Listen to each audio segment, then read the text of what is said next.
Please read this. Please help me. I don't know what to do. I don't know where else to go. I'm afraid to tell anyone about what is happening to me because I'm sure they'd just ship me off to a mental health facility for the criminally disturbed as soon as I opened my mouth. If you had told me even a fraction of what was about to happen to me a month ago, I would have thought you were insane too. I still would, I think. I'm not entirely sure what is real. I'm currently sitting on a curb somewhere 2 towns over from where I live, waiting for my ex-roommate to pick me up, and then I don't know what happens then. I'm half sure she's going to pull up with the police in tow, and when they look at me, they'll immediately open fire. At the very least, they'll lock me up for a long time for what I've done. Until that happens, I'll write down everything I know and pray that anyone, has some kind of answer for me. Dude, I've told you, don't kill the ants, it'll just attract more. I examined my bright red palm, smeared with tiny black bugs and throbbing from the force of smacking it against the counter. Hannah's scowling face met my gaze as I wiped it off on the back of my pants. I had never thought she liked me much, but over the past year I had come to accept that was just the way she was, and through that realization, we had developed a sort of symbiotic form of friendship. It was just like in nature, like a bee spreading the pollen of a flower in exchange for nectar. Hannah took the trash out every Saturday night, and in return, I did the weekly grocery shopping and lugged the bags up the 3 flights of stairs in our apartment building. Recently, though, I think her feelings towards me have become conflicting. First, I had my nasty breakup with Sean, and then there was the incident. I tried to pout. "Are you still mad at me?" She sipped her coffee, looked me up and down indecipherably. "I just wish you would tell me the truth." I remember groaning melodramatically, throwing myself against the kitchen counter. "I am telling you the truth, it wasn't my fault." It was fair that she didn't believe me. I probably wouldn't either, but seriously, no one was home when that ant colony toppled over and shattered. I hated those ants. I hated the stupid glass box that took up almost the entire bedside table, squirming with life in the form of wiggly 6-legged dots. It had been Sean's from one of his stupid environmental science classes when he had brought it over thoroughly, drenched in sweat and beet red from the effort of carrying it up all those stairs. I had said that I thought they only did stuff like that in middle school. He had just shrugged. Then he had tried to tell me that all the ants actually had names, and I had laughed at the pure lunacy of expecting me to remember them all. I hated those ants and how they reminded me of him. I hated that they were the only part of him that was left in my room. I stayed up so many long nights after he moved out, just watching them tunnel. It almost became a source of peace at times, peering into their little bulb-shaped homes in the dirt, like some sort of malevolent god, knowing I could smash their happy houses into pieces in an instant if I pleased. Then I started to scare myself with that train of thought. and I moved the glass colony into the living room. Both Hannah and I were gone for the day when it fell. I'm sure it wasn't very pleasant to get home to that, but still. I just don't see why it had to be in the living room. Too painful, I said shortly, reaching over to the box of supermarket cupcakes in front of her and dragging my finger through the chocolate icing, bringing it to my mouth. She glared at me. "Aren't you supposed to be on a diet?" I shrugged. I was. Before I broke up with Sean, I was. Before my sugar cravings became unbearable and unavoidable, whatever. I had stopped caring about what I looked like by then. It wasn't like anyone was desiring me. "Whatever," she sighed, setting down her coffee mug and tying her hair up in a ponytail. "I have to go buy more ant poison." I wish so dearly I could go back and tell myself something was deeply, terribly wrong. I stopped going to my classes a few days later. Instead of slowly getting better, like all of my prior breakups, this one seemed to only grow in the strength with which it tore me apart. I didn't want to see anyone. I didn't want anyone to see me. It felt too wrong. That being said, being in the apartment wasn't much better. No matter how much ant poison we put around the house, the problem didn't seem to go away, and it was starting to make me feel itchy. It didn't help that it was spring, the beginning of prime ant season. We found those stupid bugs everywhere, in the pantry devouring our food, in the kitchen, in the bathroom underneath the counter. I even found a few in my bed, marching in a line across my crumb-riddled comforter. I have never been a particularly tidy person, but suddenly I felt like a professional maid, constantly rearranging and scrubbing to try and trick the swarm. I think I started obsessing over the ants initially, just to stay off my phone. When that didn't work, I would sit in the shower letting the hot water burn off the itchiness. One night, neither of those things worked. I found myself drifting down the stairs in my slippers, climbing into my beat-up Chevy and speeding off into the night. I was barely awake even by the time I reached the grocery store. I purchased 2 boxes of muffins, a bag of those lollipops with gum in the center, and an entire sheet cake that read "Congratulations" on the top in scrawling blue icing. I barely remember driving home, nor coming back inside. It was like I drifted off into a strange dream, and when I came to again, I was knelt over next to my bed, my face and hands covered in frosting, and my eyes locked on where my bedroom floor met the wall. A line of ants marched along the crevice, blissfully unaware of my fixed gaze, some carrying crumbs of cake on their backs that were far bigger than their tiny bodies. The itchiness really started to amp up after that night, primarily on my face. I tried lotions, different soaps, everything. Nothing seemed to help. I chalked it up to paranoia. Sometimes I looked in the bathroom mirror and could swear I saw ants ducking in and out of my hairline. When Hannah left town to visit her parents, I went with her, even though she never really said I could. "I'm leaving for a bit, gonna go see my family," she had said. "I think this breakup is really getting to me," I had said. She had nodded, and that was that. When I fell asleep in the car on the drive, I realized how little I had been actually sleeping that week.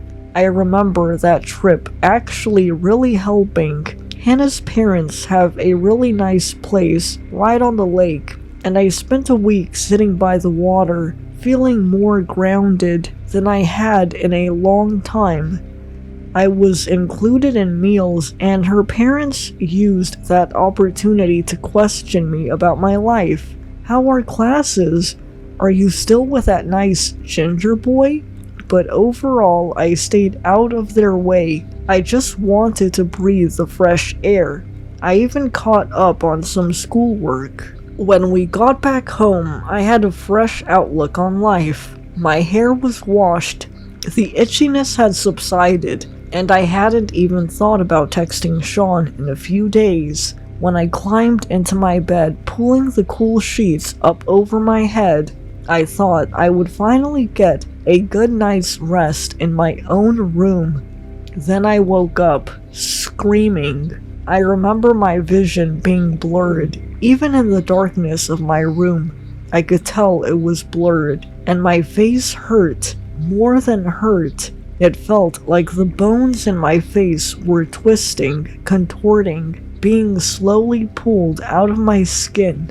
My teeth ached as if I had been curb stomped.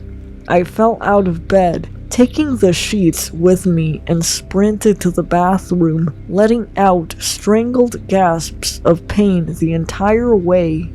I flipped on the bathroom light and struggled to examine myself in the mirror, my eyes filled with water. Hannah banged on the door with her fists, tried the doorknob, then banged again. "Are you okay? What's going on?" "I'm fine," I said, pulling my lips back from my teeth. Nothing looked wrong, but the pain was still there. Like a mallet was slamming into my face over and over again. I felt like I might have a heart attack. Go back to bed. Let me in, Jesus Christ. When I finally opened the bathroom door, I nearly collapsed into my sleepy-eyed roommate. She scrambled to catch me, lowering me to the floor awkwardly. I barely remember that trip to the ER. I remember sobbing in the waiting room, Hannah looking very uncomfortable, and a nurse poking and prodding me. I remember questions, so many questions, like, what was the last thing you had to eat? And, are you on any medication? I tried to answer all of them, but my teeth felt too big in my mouth to speak. I remember Hannah telling them I was going through a pretty rough breakup, like she was hinting that I was having a psychotic break. The doctors decided it was a migraine instead, and sent me home with a bottle of over-the-counter pain meds. When we got home, sometime in the range of 4 a.m., I went straight to my laptop. I had no idea what to search, so I stared dumbly at the glowing screen for what must have been 10 whole minutes. Ants cause illness? Search. The answer was a resounding yes, they do. Sometimes. My screen stabbed me with words like Shigella, Clostridium, Salmonella, Staph, Strep E. coli, fungi. I frowned and brought my cursor back to the search bar, tapping the delete button in a daze. Ants? Search. Stupid, I know, but I don't remember my thought process. I was moving as if I was in a dream. By the time the sun began to light up my bedroom, I knew way too much about ants. Ants evolved from wasps. Ants have a division of labor system. Ants can carry things 50 times their own weight. Ants have queens whose purpose are to lay eggs, and drones whose purpose are to fertilize the queen eggs. After they mate, the queen's wings fall off, and the male dies. Ants operate as a unified entity. Ants have colonized almost every landform on the planet. I couldn't stop looking, reading. A pop-up on my screen finally snapped me out of it almost 8 a.m. bold and capitalized letters flashing in my face.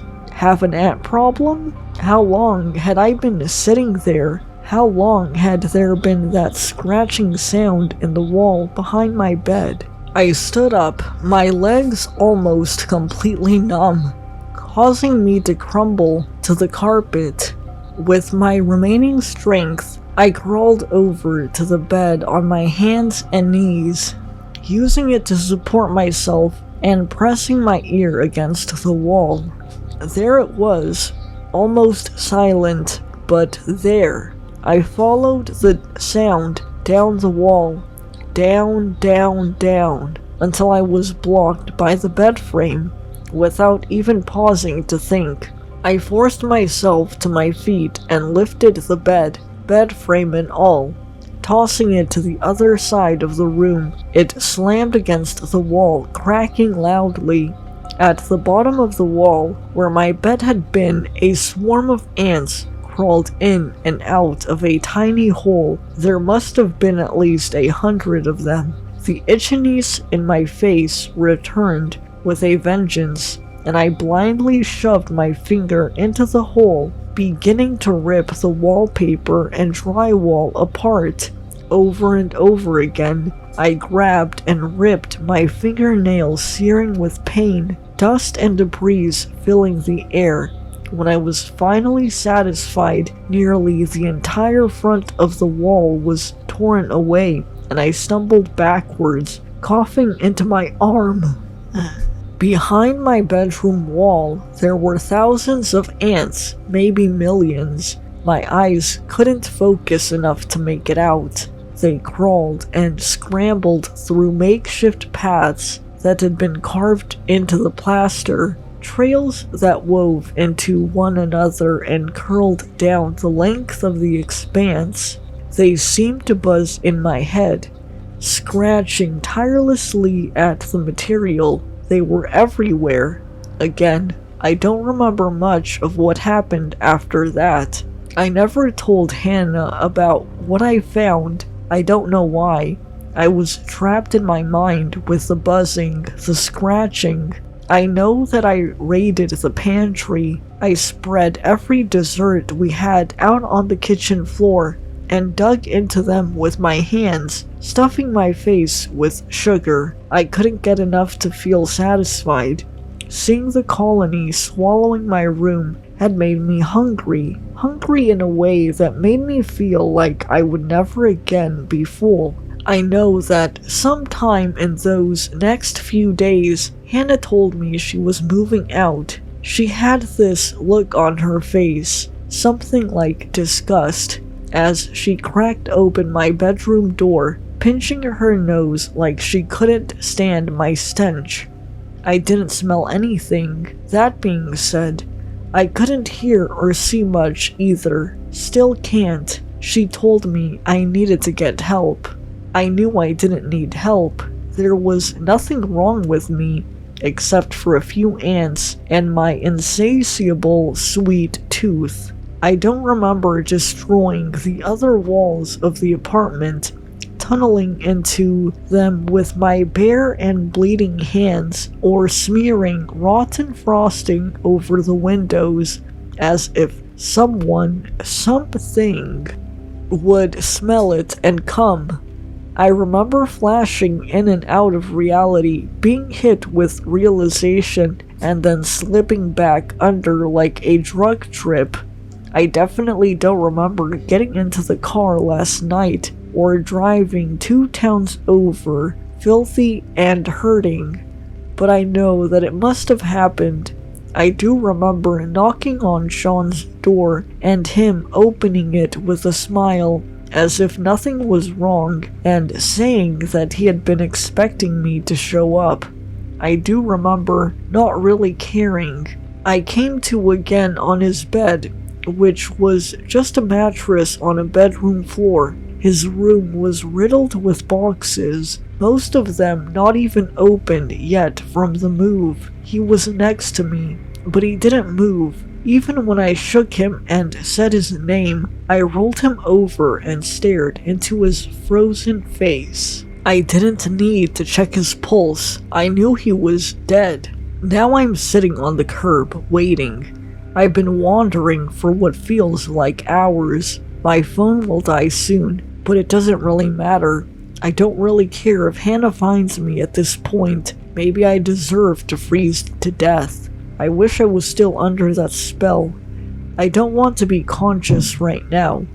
I don't understand what is happening to me, and I really don't want to. I'm afraid the answer is far worse than not knowing. I know I killed him. Somehow, I killed him. Even if it wasn't on purpose. I can't get his smiling face out of my head. His, "I've been expecting you." He was happy to see me, even in my horrible, deformed state. My back hurts and my face hurts. I'm scared to touch it or, God forbid, open up my camera out of fear of what I'll feel or see looking back at me. I won't touch or look at myself at all. Something feels wrong with my abdomen too, like it's being sucked into itself, like it's changing. I just want to go home. My stomach feels strange, like it's too full. Please help me.